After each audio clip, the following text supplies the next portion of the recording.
তাসখন্দের বেলা ৩টা, সূঁচ ফুটানো রোদ। পা দুটি উঠতে চাইছিল না রোকাইভার। ক্ষুধা এবং ক্লান্তি দুই তাকে গ্রাস করতে চাইছে। ঘরের দরজা আর বেশি দূরে নয়, কিন্তু ঘরে গিয়ে দাদিকে কি খবর দেবে রোকাইভা? আজও কোনো কাজ তার জোগাড় হয়নি। পরিচিত সবাই যেন আজ অপরিচিত হয়ে গেছে। রোকাইভা উপলব্ধি করছে তার উপস্থিতিতে সবাই অস্বস্তি বোধ করছে। এর কারণ রোকাইভা বুঝে। বিশ্বাসঘাতক জামিলভের বোন রোকাইভাও আজ সন্দেহের তালিকায়। তাকে চাকরি দেওয়ার অর্থ অহেতুক এক সন্দেহের শিকার হওয়া। কেউই এ সন্দেহের শিকার হতে চায় না।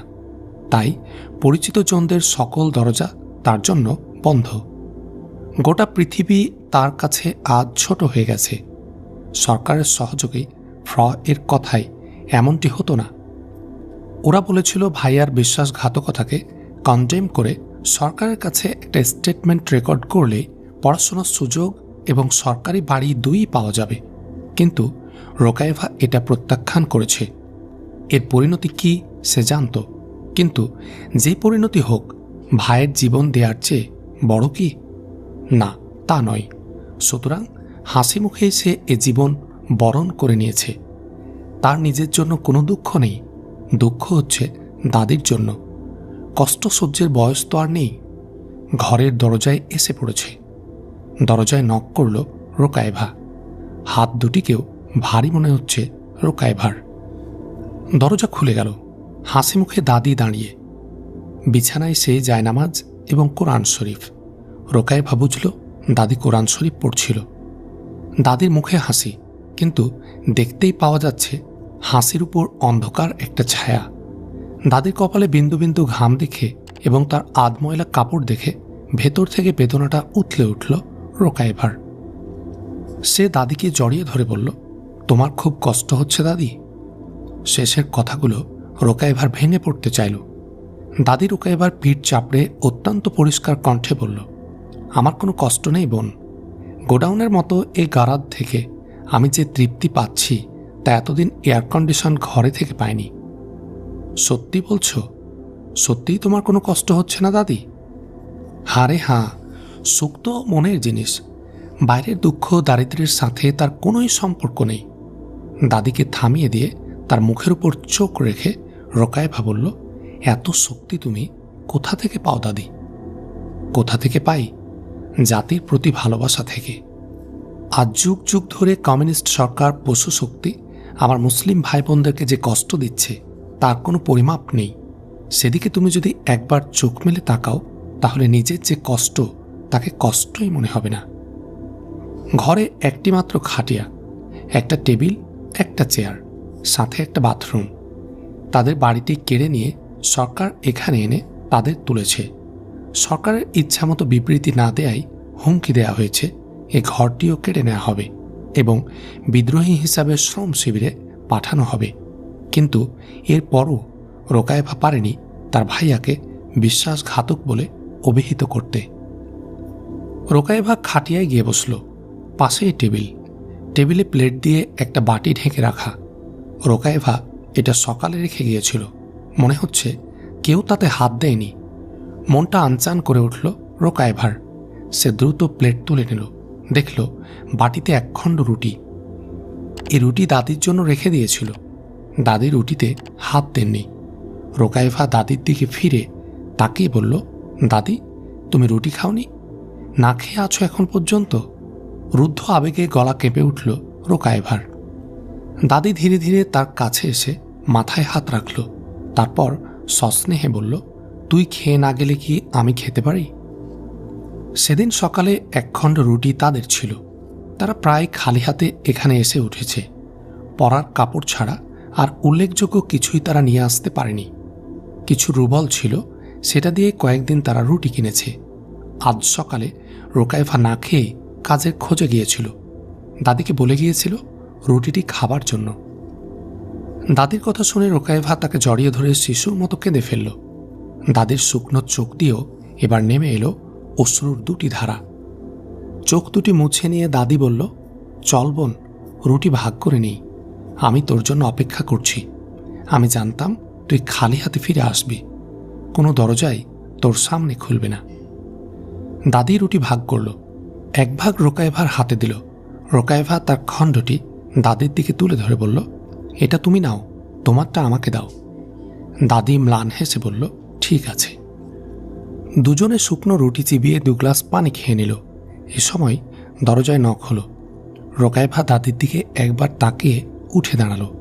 দরজা খুলল, দেখল একজন ফুলওয়ালা। তাসখন্দের রাজপথে এমন কাগজের ফুলওয়ালা অনেক পাওয়া যায়। ঘর সাজানো, টেবিল সাজানোর জন্য এদের চাহিদা প্রচুর। রোকায়েভা দরজা খুলে দাঁড়াতে ফুলওয়ালা একটা সুন্দর ফুলের ঝাড় তার হাতে গুজে দিল, যেন ফরমায়েশি ফুলই সে নিয়ে এসেছে। রোকায়েভা মুখ খোলার আগেই ফুলওয়ালা বলল, একটা নমুনা দিয়ে গেলাম, পছন্দ কিনা দেখুন, বলে সে পথ চলা শুরু করল। রোকায়েভা অবাক হওয়ার চেয়ে বিরক্তই হল। দরজা বন্ধ করে দাদির দিকে ঘুরে দাঁড়িয়ে বলল, দেখো দাদি, কি জ্বালাতন, পয়সা নিল না, কে একজন ফুলওয়ালা দিয়ে গেল। এমন তো হয় না কখনো। কি ব্যাপার, বলল দাদি। কি জানি, বলতে বলতে রোকায়েভা ফুলের গুচ্ছটি টেবিলের উপর রাখল, কিন্তু দাঁড়িয়ে থাকল না, পড়ে গেল। মাটির তৈরি রঙিন ফুলদানির তলাটা কেমন উঁচু। তলাটা পরীক্ষা করতে গিয়ে দেখল টেপ দিয়ে ফুলদানির রঙের একটি কাগজ আটকে রাখা। রোকায়েভা তাড়াতাড়ি ওটা খুলে ফেলল। বের হয়ে একটি ভাঁজ করা কাগজ, একটি চিঠি, তার সাথে একটি 500 রুবলের নোট। রোকায়েভা এবং দাদি দুজনেই বিস্মিত। রোকায়েভা চিঠি পড়ল। রোকায়েভা, আমার সালাম নিও। আগামীকাল প্রাভদার তাসখন্দ সংস্করণে P91 ক্রমিক নাম্বারে একটি মিস্ট্রেস আবশ্যক। বিজ্ঞাপন বেরোবে। বিজ্ঞাপনে উল্লেখিত ঠিকানায় তুমি 10টায় পৌঁছবে। বাসাটা আমির উসমানের। দ্বিধা করবে না। তোমার দিনী ভাইদের তরফ থেকে এই কাজের ব্যবস্থা। ওই ভাইয়ের তরফ থেকে 500 রুবল পাঠানো হলো তাৎক্ষণিক খরচ মেটানোর জন্য। ওয়াসসালাম, জুবায়েরভ। রোকায়েভা চিঠি পড়ে দাদির হাতে দিল। দাদিও চিঠিটি পড়ল, পড়ে বলল, কে জুবায়েরভ? মনে আছে দাদি, ভাইয়ার মৃত্যুর খবর এ জুবায়েরভের চিঠিতেই পেয়েছিলাম। মনে আছে, তাই তো ভাবছি কে এই জুবায়েরভ। আশ্চর্যের কথা, আমরা কোথায় আছি, আমাদের কি প্রয়োজন, সবই তার জানা আছে। দাদি কোনো উত্তর দিল না, চোখ বন্ধ করে ভাবছিল। অনেকক্ষণ পরে চোখ খুলে রোকায়েভার দিকে চেয়ে বলল, রোকায়েভা, আমরা বোধহয় একা নই। কমিউনিস্ট সরকার ও এর সমান্তরাল দেশে আরেকটা শক্তি অদৃশ্যভাবে কাজ করছে। জুবায়েরভ সে শক্তিরই প্রতীক। দাদি থামল, আবার চোখ দুটি বন্ধ। চোখ দুটি খুলল তার অনেকক্ষণ পর। দুটি চোখ তার উজ্জ্বল। বলল, বুঝতে পেরেছি, প্রাদুর্ভাব বিজ্ঞাপন তোকে একটা কাজ দেবার অধিকার সৃষ্টিরই কৌশল। একটু থেমে আবার দাদি বলল, ওরা কি করছে বলতে পারিস রোকায়েভা? না দাদি, এদের জানি না, কিন্তু গোপন পত্রিকা সামিজদাদ থেকে জানি কারা একদল মানুষ এদেশের মুসলমানদের জাগরণ ও মুক্তির জন্য সংগ্রাম করছে। সামিজদাদ কি? বলল দাদি। সাইক্লো স্টাইল করা গোপন নিয়মিত পত্রিকা। ওতে থাকে এদেশের বিপ্লবী কর্মতৎপরতার খবর, কমিউনিস্ট সরকারের অপকীর্তি ও সন্ত্রাসের বিবরণ এবং বিশ্বের বিভিন্ন দেশের ইসলামী আন্দোলনের নানা তথ্য। আমি বিশ্ববিদ্যালয়ে এর কয়েকটা কপি দেখেছি। দাদির মুখ উজ্জ্বল হয়ে উঠল। বলল, তুই যাই বলিস, আমার খুব আনন্দ লাগছে। আমার জাতি জাগছে, জেগে উঠেছে আমার জাতি। বলতে বলতে আবেগে উঠে দাঁড়ালো দাদি। রোকায়েভা কাছে আসে, তার ঘাড়ে একটা হাত রেখে কানের কাছে মুখ নিয়ে বলল, আমার জামি কি এদের জানতো নাকি? জানবে না কেন দাদি, ভাইয়াদের কাছেই সব তথ্য আসে। তাহলে বলছি, আমার জামিল এদের সাথে ছিল, তাই তো সে জীবন দিল। দাদির দুগণ্ড দিয়ে দুটি অশ্রুর ধারা নেমে এলো। রোকায়েভা অপলকভাবে তাকিয়েছিল দাদির দিকে। হঠাৎ যেন তার মনে হলো এ কান্না তার দাদির নয়, গোটা মধ্য এশিয়ার। আমু দরিয়া ও সির দরিয়ায় যে অশ্রু বইছে যুগ যুগ ধরে, এ যেন সেই অশ্রু। গভীর রাত। রোকায়েভা এবং দাদি গাঢ় ঘুমে অচেতন। তাদের দরজায় নখ হলো ঠক ঠক ঠক, শক্তিশালী নখ। ঘুম তাদের ভাঙল না। আবার নখ হলো ঠক ঠক ঠক, এবার আগের চেয়ে জোরে, কিন্তু ঘুম তাদের ভাঙল না। দাদি একটু নড়ে উঠলেন মাত্র। এবার দরজায় করাঘাত, একবার, দুইবার, 3। চমকে উঠে বসল দাদি। প্রথমে কিছু বুঝে উঠতে পারল না, তারপর যখন বুঝতে পারল চমকে উঠল। এত রাতে দরজায় নক করে কে? আবার করাঘাত হলো। দাদি রোকায়েভাকে জাগিয়ে দিল। সব শুনে রোকায়েভা আঁতকে উঠল। এত রাতে কে আসতে পারে? না ভুল করে কেউ নক করছে এখানে? খোলা উচিত কিনা? একটু দরজার কাছাকাছি গিয়ে জিজ্ঞেস করল, কে? দরজা খুলুন। বাহির থেকে ভারী কণ্ঠে উত্তর এলো। কে আপনারা? কাকে চান?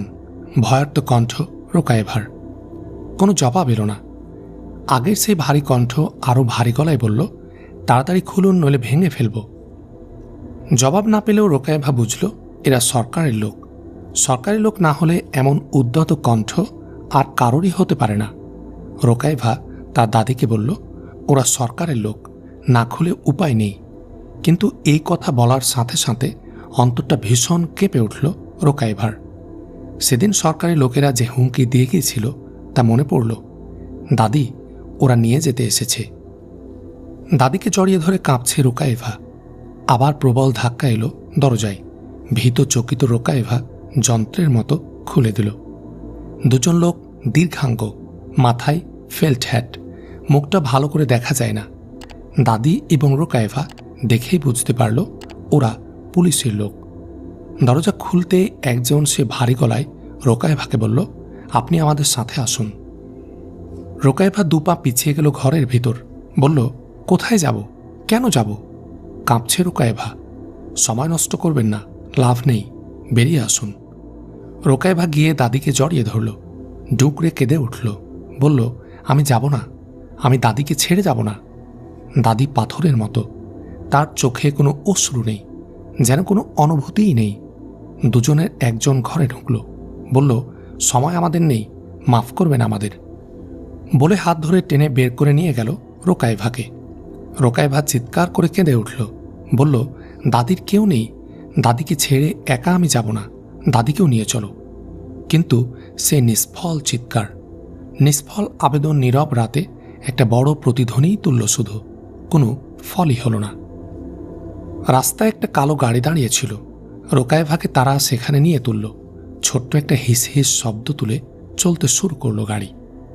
দুপাশে অনেক ফ্ল্যাটের সারি, কিন্তু একজন অসহায় নারীর আর্তচিৎকার কোথাও কোনো প্রতিক্রিয়ার সৃষ্টি করল না। একটা কৌতূহলী মুখ কোনো জানালায় উকি দিল না।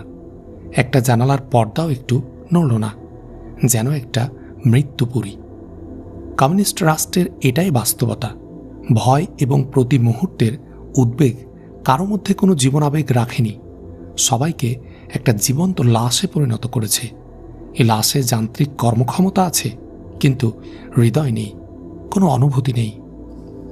সেদিন নাইট ডিউটি ছিল জুবায়েরভের। জুবায়েরভ গুপ্ত পুলিশ এবং বিশ্ব রেড সংস্থা ফ্র এর রেকর্ড সেকশনের একজন কর্মী। উল্লেখ্য, কমিউনিস্ট সরকারের গুপ্ত পুলিশ এবং বিশ্ব রেড সংস্থা ফ্র এখন মধ্য এশিয়ায় এক হয়ে কাজ করছে। জুবায়েরভের অফিসিয়াল নাম ভিক্টর কুমাকভ। তার দেহে রয়েছে মিশ্র রক্ত। মা তুর্কি উজবেক। রুশ উজবেক মৈত্রীর প্রমাণ দিতে গিয়ে তার মা হামুদা নাজিয়ানভাকে একজন রুশকে বিয়ে করতে হয়। সে রুশ যুবক পেট্রোভের কোনো ধর্ম ছিল না, কিন্তু স্ত্রী হামুদা নাজিয়াভার ধর্মনিষ্ঠা তাকে ধীরে ধীরে আকৃষ্ট করে এবং অবশেষে স্ত্রীর কাছে সে ইসলাম ধর্মে দীক্ষিত হয়। তাদের একমাত্র ছেলে জুবায়েরভ। কিন্তু পেট্রোভের ধর্মবিশ্বাস যেমন গোপন ছিল, তেমনি জুবায়েরভের নাম তারা গোপন রাখে। জুবায়েরভের সরকারি নাম ভিক্টর কুমাকভ। সব সরকারি খাতায়, সরকারি ও সামাজিক মহলে সে এই নামেই পরিচিত। জুবায়েরভ মায়ের কাছে কুরআন পাঠ ও ধর্ম শিক্ষা লাভ করেছে। ইসলামের সোনালী কাহিনী শুনেছে সে মায়ের কাছে। জুবায়েরভ মায়ের চেয়ে বড় শিক্ষক আর কাউকে মনে করে না। রাত 10টা থেকে ভোর 4টা পর্যন্ত জুবায়েরভের নাইট ডিউটি। একজন কর্মঠ রুশ হিসাবে পরিচিত, কাজে কোনো ফাঁকি না দেয়া এবং বিশ্বস্ততার জন্য সকলের প্রিয় সে। একদিকে রক্তের পরিচয় রুশ, অন্যদিকে কর্তব্যনিষ্ঠা এই দুই কারণে রেকর্ড সংরক্ষণের মতো গুরুত্বপূর্ণ বিভাগে তাকে আনা হয়েছে। জামিলের প্রাণদণ্ডের পর নিরাপত্তা বিভাগে যে বিশাল হয়েছে, তারপরেই জুবাইরভ এই দায়িত্ব পেয়েছে। মধ্য এশিয়া অঞ্চলের শাস্তিপ্রাপ্তরা কে কোথায় কোথায় যাচ্ছে, কোথেকে আসছে, এর যাবতীয় রেকর্ড এখন তার কাছে। সকল রাজনৈতিক সাজাপ্রাপ্তদের ফাইলের শেষ আস্তানা এখন তার সেকশনের সেফটি ভল্টগুলো। সাইমুমের সাথে জুবাইরভের সম্পর্ক তার ছাত্র জীবন থেকেই। সে এখন সাইমুমের একজন প্রথম শ্রেণীর কর্মী, সাইমুমের গোয়েন্দা ইউনিটের একজন দায়িত্বশীল। সে চাকুরির সময়টুকু ছাড়া সব সময় সে সাইমুমের কাজেই ব্যয় করে। সেদিন রাত 3:30, হাতে কোনো কাজ নেই, বসে বসে ঝিমাচ্ছিল জুবাইরভ। হঠাৎ টেবিলে লাল সংকেত চলে উঠল। সেই সাথে পাশ দিয়ে ঘূর্ণায়মান স্বয়ংক্রিয় ক্যারিয়ারে কালো ফিতামোড়া একটা লাল ফাইল এলো টেবিলে। কালো ফিতামোড়া দেখলে মনটা আনচান করে ওঠে জুবাইরভের। নিশ্চয় কেউ ফায়ারিং স্কোয়াডে গেল, কিংবা কাউকে নিশ্চয় চালান করা হলো দাস শিবিরে। এই ফাইলটা দেখেও মনটা তার তেমনই হলো। নিত্যদিনের মতো বাম হাতে টেনে ফাইলটি কাছে নিয়ে পাশের স্টিল ভল্ট থেকে ফাইলের রেফারেন্স অনুসারে রেকর্ড রেজিস্টার বের করল। তারপর ফাইলটি খুলল জুবাইরভ। ফাইলের শিরোনাম দেখেই চমকে উঠল সে। কিছুক্ষণের জন্য সে কিংকর্তব্য বিমূঢ় হয়ে পড়ল। এ যে রোকাইভার ফাইল। তাকে শ্রম শিবিরে চালান করা হলো, কিন্তু কখন? আজ বিকেলেই তো। ফাইলের পাতা উল্টালো জুবাইরভ। দেখতে পেল ফাইলের ব্রিফ সামারি। আজ রাত 2টায় গ্রেফতার, রাত 3টায় কার্গো প্লেনে পাঠানো হয়েছে মস্কোর মস্কোভা শ্রম শিবিরে উম্যান ব্রাঞ্চে। জুবাইরভের সমগ্র সত্তায় ঝড় বইছে। দু চোখের কোণ তার সিক্ত হয়ে উঠল অশ্রুতে। বাঁচাতে পারল না তারা অসহায় মেয়েটিকে। তাদের হিসাবে ভুল হয়েছে। তারা মনে করেছিল বাড়ি ঘর, সহায় সম্পদ এবং যাবতীয় সুখ ভোগ কেড়ে নেবার পর তাদের হিংসার পরিতৃপ্তি হয়েছে। আর কিছু না ঘটলে এই মুহূর্তে ঘটাতে যাবে না পরিবারটিকে। কিন্তু তাদের সব ধারণা ভুল প্রমাণিত হল। নিজেকে বড় অপরাধী মনে হল জুবাইরভের। দুর্বল হাতে রেকর্ড রেজিস্টার টেনে নিল জুবাইরভ। মস্কোভা শ্রম শিবিরে উইমেন ব্রাঞ্চে মধ্য এশিয়া থেকে চালান হওয়াদের তালিকায় রোকাইভার নাম রেকর্ড করার জন্য সেই রেকর্ড রেজিস্টারটি খুলল। নামের তালিকায় চোখ বোলাতে গিয়ে আরেকবার চমকে উঠল জুবাইরভ। এ কি, আয়েশা আলিয়েভাকে তাহলে অবশেষে মারা হয়নি? সেও ওই মস্কোর মস্কোভা শ্রম শিবিরে। অথচ সবাই জানে তার প্রাণদণ্ড হয়েছে। মনে হয় সরকার তার মতো একটা প্রতিভাকে হাত করার আশা ত্যাগ করেনি। দুঃখের মাঝেও আয়েশা আলিভা বেঁচে থাকার সংবাদে জুবাইরভ খুশি হল।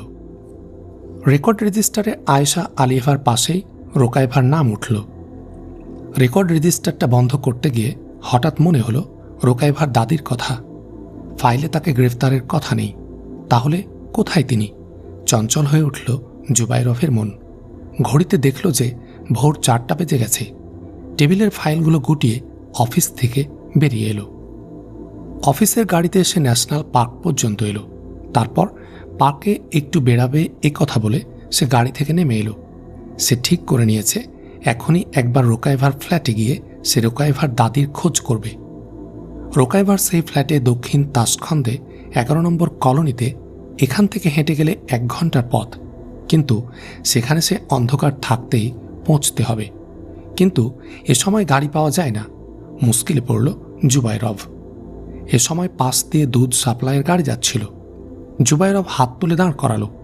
জিজ্ঞাসা করে জানল গাড়িটি ডেইরি ফার্মে যাচ্ছে। 11 নম্বর কলোনির পাশ দিয়েই যাবে।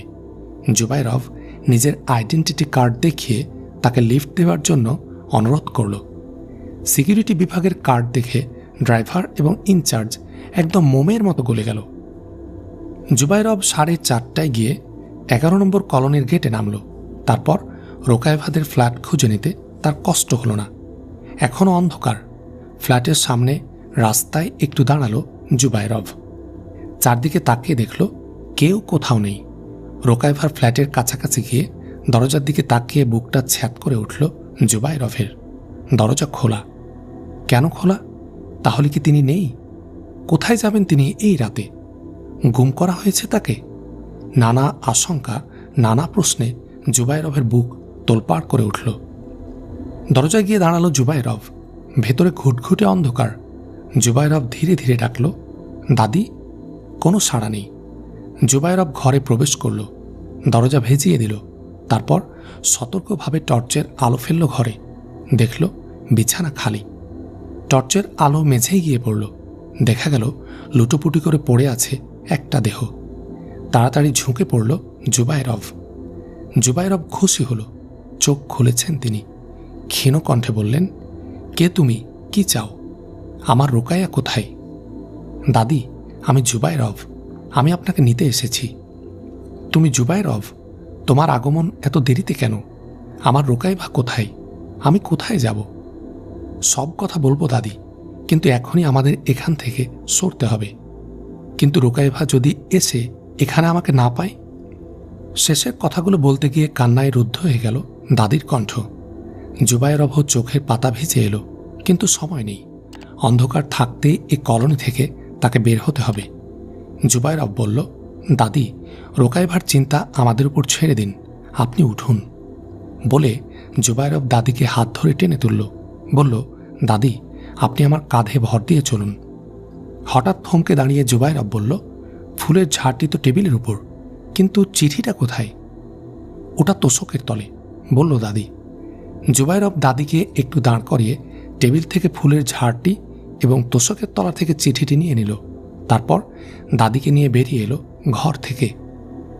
কলোনির রাস্তা দিয়ে চলতে চলতেই জুবায়েরভ ঠিক করল তার সরকারি বাড়ির চাইতে আমির উসমানের বাড়ি দাদির জন্য হবে উপযুক্ত আশ্রয়। ওখানে ভালো সঙ্গও পাবেন তিনি। কলোনির গেট দিয়ে যখন সে বেরিয়ে এলো তখন অন্ধকার কেটে যাচ্ছে, কিন্তু লোকজন কেউ বের হয়নি। জুবায়েরভ রাস্তায় নেমেই একটা ট্যাক্সি দেখে দাঁড় করালো। কুতাইবাকে যখন তারা গ্রেফতার করে তখন তাকে সাধারণ একটা কেউকেটা তারা মনে করেছিল, কিন্তু বক্স শহরের দপ্তরে 2 ঘন্টা জিজ্ঞাসাবাদের পর তারা বুঝতে পারল কুতাইবা সাধারণের তালিকায় পড়ে না। জিজ্ঞাসাবাদের মুখে পাহাড়ের মতো স্থির এবং পাথরের মতো শক্ত সে। তদন্তকারী অফিসার কর্নেল সোভারদনেজ যখন ভাবছিল কোন পথে এগোবে, তখন স্পেশাল অফিসার সরকারি একটা ফাইল এনে তার কাছে রাখল। ফাইল খুলতে তাতে রাখা একমাত্র শীটটির দিকে তার নজর পড়ল। এইমাত্র তাসকন থেকে পাঠানো কুতাইবার ফাইলের ব্রিফ সামারি। ওতে আছে কর্নেল গাঞ্জভ নাজিমভ ওরফে কুতাইবার সামরিক ও পারিবারিক জীবনের কথা। কর্নেল সোভারদনেজ বিস্মিত হল। তাসকন্দের গভর্নরের ছেলে এবং কমিউনিস্ট সেনাবাহিনীর অনেক গৌরবপূর্ণ রেকর্ডের অধিকারী অফিসার অবশেষে ট্রাক বহরের শ্রমিকের কাজে গেল। ভাবল সে, মানুষ কোনো নীতি ও আদর্শের প্রশ্ন ছাড়া ত্যাগ স্বীকার করতে পারে না। সুতরাং তার মনে হল কুতাইবা সাধারণ নয়, অসাধারণ তালিকার একজন মানুষ। কর্নেল সোভারদনেজ উঠে ধীরে ধীরে গিয়ে কুতাইবার কাছে গিয়ে দাঁড়ালো। বলল, গাঞ্জভ, অহেতুক আপনি কষ্ট দিচ্ছেন আমাদের। আপনার সব পরিচয় আমাদের জানা হয়েছে। তাসকন্দের গভর্নরের ছেলে এবং কমিউনিস্ট সেনাবাহিনীর একজন কৃতী কর্নেল নিশ্চয় কোনো ছোট মিশনের ট্রাক বহর পরিচালনার কাজ নেয়নি। সুতরাং অযথা সময় নষ্ট না করে বলুন, আহমদ মুসা কোথায়? আপনার সাথীরা কোথায়? কুতাইবা মেঝেই পড়েছিল। তার পা ফেটে গেছে চাবুকের ঘায়ে। চোরের মতো গরু পেটা করে তার কাছ থেকে কথা আদায় করতে চেয়েছিল ওরা। চোখ বন্ধ করে পড়েছিল কুতাইবা। মেজর সোভারদনেজের কথায় কুতাইবা চোখ দুটি খুলল। বলল, আমি আবার বলছি কর্নেল, কোনো সহযোগিতায় আমি আপনাদের করতে পারছি না। কর্নেল সোভারদনেজ ফিসফিস করে নরম সুরে বলল, কর্নেল গাঞ্জভ, আমি ক্রিমিয়ার মানুষ। আপনাদের ব্যথা আমি বুঝি, কিন্তু আপনার বাঁচার পথ একটাই। আমরা যা জানতে চাই সেটা বলা। কুতাইবা হাসল, ম্লান হাসি। বলল, নিছক সন্দেহের বশে যাদের পাখির মতো লোক হত্যা করতে বাধে না, তাদের সম্পর্কে এসব কথা বাজারে খাটবে না কর্নেল। তাছাড়া আমি এদের কোনো সহযোগিতাই করব না, এমন আশা করাও সঙ্গত নয়। আমি তাদের প্রতিপক্ষ। একটু থামল কুতাইবা, তারপর আবার বলল, আপনাকে ধন্যবাদ কর্নেল। ক্রিমীয়দের স্বাধীন চেতনা ও সংগ্রামকে আমি শ্রদ্ধা করি। কর্নেল সোভারদনেজের চোখ দুটি উজ্জ্বল হয়ে উঠল। এ সময় প্রবেশ করল কর্নেল জুকভ। বলল, কর্নেল, এ পথে আর মুখ খুলবে না, আসনে বসাতে হবে বলে দুটি তালি বাজালো জুকব। সঙ্গে সঙ্গে ঘরে প্রবেশ করল দুজন লোক। ওদের উদ্দেশ্য করে জুকব বলল, একে অপারেশন রুমে নিয়ে চলো। অপারেশন রুমটা পাশেই, বিরাট হলঘর। মানুষের উপর নির্যাতন চালাবার বিচিত্র সব কলা কৌশল সেখানে। কুতাইবাকে নিয়ে একটা তক্তপোষে রাখল, পায়ের কাছে বিদ্যুৎ সুইচ, আর তক্তপোষের চার ধার দিয়ে প্রায় ডজন খানেক ইস্পাতের রিং। পাশেই পড়ে আছে প্লাস্টিক কর্ড। রিংয়ে দড়ি পেঁচিয়ে কুতাইবাকে ভালো করে বেঁধে ফেলা হলো। কুতাইবা তক্তপোষের চেহারা আর চারিদিকটা দেখে বুঝতে পেরেছিল ইলেকট্রিক শক দিয়ে নির্যাতনের আসন এটা। শক্ত করে বাধ্যে দেখে খুশি হলো কুতাইবা। শরীরকে বাগ মানানোর কিছু দায়িত্ব দড়িয়েও নিল। কর্নেল সোভার্দনেজ সেখানে ছিল না। কর্নেল জুকবই সব দেখাশোনা করছিল। বাধা হয়ে গেলে কুতাইবার পিছনটায় সুইচের কাছে গিয়ে দাঁড়ালো জুকব। সুইচে হাত রেখে বলল, মিস্টার গাঞ্জব, অহেতুক আমরা কষ্ট দেয়া পছন্দ করি না। তুমি আমাদের সহযোগিতা করো। তুমি যা কল্পনা করো না সেই সম্মান ও মর্যাদা তোমাকে দেয়া হবে। কুতাইবা চোখ বন্ধ করেছিল। জুকবের কথা শুনে চোখ খুলে অত্যন্ত শান্ত ও গম্ভীর কণ্ঠে বলল, মিস্টার জুকব, আপনি এমন অবস্থায় আপনার জাতির সাথে বিশ্বাসঘাতকতা করতে রাজি হবেন? না, বলল কর্নেল জুকব। একটু থেমে আবার বলল, কিন্তু গাঞ্জব, আমরা তো আপনাকে জাতির সাথে বিশ্বাসঘাতকতা করতে বলছি না, বরং জাতিকে সহযোগিতা করতে বলছি। আপনি যে জাতির কথা বলছেন সে জাতি আমার জাতি নয়। কারা আপনার জাতি? মধ্য এশিয়ার কমিউনিস্ট কবলিত এই দেশের নির্যাতিত মুসলমানদের আমি একজন। আমি আমার এই নির্যাতিত মুসলিম জাতির মুক্তির জন্য কাজ করছি। কর্নেল জুকব হাসল, বলল, আপনার সাহসের প্রশংসা করি মিস্টার গাঞ্জব। বিদ্যুৎ আসনে শুয়ে এমনভাবে কথা বলতে আমি আর কাউকে দেখিনি, কিন্তু এ সাহস দিয়ে আপনি নিজেকে ধ্বংস করতে পারবেন। কোনো লাভ হবে না। ধ্বংস আর লাভের সংজ্ঞাও আপনাদের থেকে আমাদের আলাদা। যাকে আপনারা ধ্বংসের কাজ বলছেন সে কাজই আমাদের কাছে সৃষ্টির। আর লাভের কথা বলছেন, নিজের জাতি, নিজের আদর্শ ও বিশ্বাসের জন্য জীবন দেওয়ার চেয়ে বড় লাভের কিছু নেই আমাদের কাছে। এই লাভের প্রত্যাশায় আমরা বেঁচে থাকি। সুতরাং এই জীবন দেয়া আমাদের প্রত্যাশার মৃত্যু। কথা শেষ করে থামল কুতাইবা। কর্নেল জুকব যখন কথা শুরু করে তখনই ঘরের দরজায় এসে দাঁড়িয়েছিল ফ্রয়ের নিরাপত্তা দপ্তরের ডাইরেক্টর ব্রিগেডিয়ার পুস্কভ। তিনি নীরবে দাঁড়িয়ে গোটা কথোপকথনটাই শুনলেন। কুতাইবা কথা শেষ করলে কর্নেল জুকব বলল, মিস্টার গাঞ্জব, আপনার মাথা ঠিক নেই। আমার দুঃখ হচ্ছে আপনার জন্য। একটু থামল, ঢোক গিলল একটা, তারপর ইলেকট্রিক কানেকশন ঠিক করার জন্য মনোযোগ দিল। ব্রিগেডিয়ার পুস্কভ দরজা থেকে কথা বলে উঠল এ সময়। বলল, জুকব, শুনলেই তো, এদের দেহটাকে মেরে ফেলে লাভ নেই। এদের আঘাত করতে হবে অন্য জায়গায়। শোনো আমার কাছে। কর্নেল জুকব উঠে দাঁড়িয়ে একটা স্যালুট ঠুঁকে সামনে এসে দাঁড়ালো পুস্কভের। পুস্কভ একটু মুখ বাড়িয়ে জুকবের কানে কানে কিছু বলল। পুস্কভের মুখ উজ্জ্বল হয়ে উঠল। বেরিয়ে গেল জুকব। পুস্কভ এগিয়ে এলো কুতাইবার দিকে। তার কাছে এসে জোরে একবার পা ঠুকল মাটিতে। কুতাইবা চোখ মেলে তাকালে পুস্কভ বলল, খুব শক্ত না তুমি? কোনো জবাব দিল না কুতাইবা। পুস্কভ আবার বলল, মোল্লা আমির সোলাইমানকে চেনো? ভালো করে চিনি। তার মেয়ে শিরিন শবনমকে তাহলে ভালো করে চেনো? তার কি হয়েছে? কেন, তার কিছু হলে খারাপ লাগবে নাকি? কোনো জবাব দিল না কুতাইবা। বুঝল রসিকতা করতে চাইছে।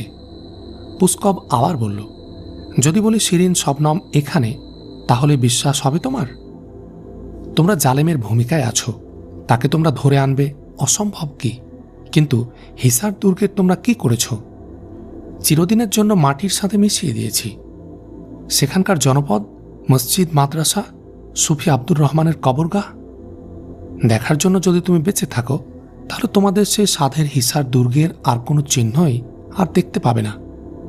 চোখ বুঝল কুতাইবা। ভেসে উঠল তার সামনে হিসার দুর্গের জনপদ, কয়েক হাজার মুসলিমের এক ঐতিহ্যবাহী জনপদ ভাসতে লাগলো তার চোখের সামনে।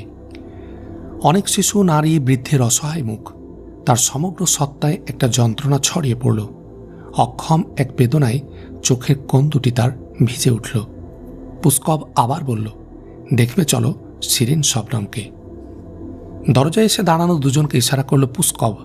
তারা এসে বাঁধন খুলে দিল কুতাইবার। তারপর দুটি হাত পিছমোড়া করে বেঁধে নিয়ে চলল। পিছনে পিছনে চলল পুস্কব। ছাদ ঢাকা উন্মুক্ত জায়গায় কুতাইবাকে নিয়ে আসা হলো। এর চারপাশে ঘিরে অনেকগুলো ঘর। কুতাইবা বুঝতে পারল ওগুলো সবই টর্চার চেম্বার। নিকটের জাল ঘেরা ঘরটিতে কয়েকটি সাপকে ঘুরে বেড়াতে দেখল কুতাইবা। শিউরে উঠল কুতাইবা, এ সাপ দিয়ে এরা কি করে? কুকুরের প্রচণ্ড ঘেউ ঘেউ শব্দে চোখ ফিরিয়ে দেখল ডান পাশের সেলটিতে বিরাট এক কুকুর জিহবা বের করে ঘেউ ঘেউ করছে। তার চোখের হিংস্রতা যেন ঠিকরে পড়ছে। হিংস্র ব্লাড হাউন্ডের কথা অনেক শুনেছে কুতাইবা। এ কি সেই? উন্মুক্তে এসে দাঁড়িয়ে হাততালি দিল পুস্কব। সেই সাথে বলল, মিস্টার গাঞ্জব, তুমি বলবে না আহমদ মুসা কোথায়? তোমার সাথীরা কোথায়? আমি আমার কথা বলেছি, সংক্ষিপ্ত জবাবে বলল কুতাইবা। ঠিক আছে, তোমাকে কথা বলাতে আমরা জানি। এ সময় শিরিন শবনমকে সেখানে নিয়ে প্রবেশ করল জুকব। তাকে দেখিয়ে পুস্কব কুতাইবাকে বলল, চিনো তো, এ তোমাদের পূজনীয় মোল্লা আমির সুলাইমানের আদরের নাতনি শিরিন শবনম। শবনমের গায়ে সাদা তুর্কি গাউন, মাথায় তাজিক কায়দায় রুমাল জড়ানো। 18 বছরের শবনম শুভ্র একগণ্ড ফুলের মতো, কিন্তু তার মুখে আজ সেই শুভ্র হাসি নেই। তার বদলে সেখানে নীল বেদনার এক ছাপ। কুতাইবা মোল্লা আমির সুলাইমানের বাড়ি হিসার দুর্গে বহুবার গেছে। শিরিন শবনমকে না দেখলেও তার নাম কুতাইবার কাছে পরিচিত। কুতাইবা জানে মোল্লা আমির সুলাইমানের হৃদয়ের টুকরা এই শবনম। কুতাইবা চোখ তুলল তার দিকে। শিরিন শবনমও মুখ তুলেছিল এ সময়। চোখাচোখি হল। নীল চোখে গভীর দৃষ্টি, তাতে ভয়ার্ত হরিণীর এক অসহায় রূপ। চোখ নামিয়ে নিল কুতাইবা। তারপর পুস্কবের দিকে ফিরে কুতাইবা বলল, আমরা আল্লাহ ছাড়া আর কারো পূজা করি না। মোল্লা আমির সুলাইমান আমাদের পূজনীয় নন, সম্মানিত মুরব্বী। একটু থেমে আবার কুতাইবা বলল, এই নিরপরাধ মেয়েটিকে তোমরা ধরে এনেছো কেন? হাসল পুস্কব, বলল, ভালো লেগেছে আমাদের মেয়েটিকে, বলে হাসতে লাগলো। হাসতে হাসতেই বলল, তবে মেয়েটিকে আমরা প্রথমে তোমাকে কথা বলানোর অস্ত্র হিসাবে ব্যবহার করতে চাই। পুস্কবের ইঙ্গিত অস্পষ্ট হলেও একটা আশঙ্কা উকি দিল কুতাইবার মনে। এরা জানোয়ারের মতো জঘন্য। এরা কি শবনমের শ্লীলতাকে কুতাইবার কথা বলানোর অস্ত্র হিসাবে ব্যবহার করতে চাই? হৃদয়টা কেঁদে উঠল কুতাইবার। পুস্কবই আবার কথা বলে উঠল, বলল, মিস্টার গাঞ্জব, চেয়ে দেখো তো কুকুরটির দিকে। থামল পুস্কব। কুতাইবা মুখ ঘুরিয়ে প্রথমে কুকুরটি, তারপর পুস্কবের উপর চোখ নিবদ্ধ করল। তার মনে চিন্তার তোলপাড়। কি বলতে চায় পুস্কব? পুস্কব মুখ খুলল। শিরিন শবনমের সুন্দর দেহটিকে যদি ওই হিংস্র ব্লাড হাউন্ডের সেলে ঢুকিয়ে দেওয়া হয় তাহলে কেমন হয় মিস্টার গাঞ্জব? পুস্কবের পরিকল্পনা এতক্ষণে স্পষ্ট হল কুতাইবার কাছে। কেঁপে উঠল তার হৃদয়। যন্ত্রণার এক উৎস স্রোত বয়ে গেল তার গোটা দেহে।